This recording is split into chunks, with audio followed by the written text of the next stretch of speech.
ಸರಿ, ಈಗ ನಾನು ವೀಕ್ಷಣೆ ಮಾಡಿದೆ. ನಮ್ಮಲ್ಲೇ ಚೀಫ್ ಎಂಜಿನಿಯರು ಮತ್ತು ಬೇರೆ ಬೇರೆ ಅಧಿಕಾರಿಗಳ ಜೊತೆಗೂ ಮಾತಾಡಿದೆ ನಾನು.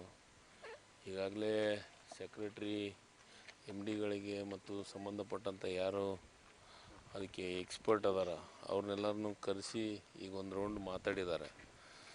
ಈಗ ಈ ಸದ್ಯದ ಮಟ್ಟಿಗೆ ಈಗ ಇದ್ದಂಥ ಮಾಹಿತಿ ಪ್ರಕಾರ ನೀರು ಕನಿಷ್ಠ 60ರಿಂದ 65 TMC ನೀರು ಖಾಲಿ ಆಗಬೇಕು ಅಂತ ಹೇಳ್ತಾ ಇದ್ದಾರೆ. ಯಾಕಂದರೆ ಭಾಳ ದೊಡ್ಡ ಫೋರ್ಸ್ನೊಳಗೆ ಹೋಗ್ತಾ ಇದೆ ನೀರು. ಆ ಫೋರ್ಸ್ನ್ಯಾಗ ಹೋಗ್ಬೇಕು ಅಂತಂದರೆ ಇದಕ್ಕೆ ಆ ಗೇಜ್ ಕೆಳಗೆ ಇಳಲೇಬೇಕು. ಕನಿಷ್ಠ ಎಷ್ಟು 20 ಫೀಟ್ವರೆಗೂ ನೀರು ಖಾಲಿ ಆದ್ರೆ ಮಾತ್ರ ಆ ಗೇಟ್ ಏನಾಗಿದೆ ಅಂತ ನೋಡೋಕ್ಕೆ ಸಾಧ್ಯ ಆಗುತ್ತೆ. ಈಗ ಅದು ಗೇಟ್ ಪೂರ್ಣ ಪ್ರಮಾಣದ ಏನು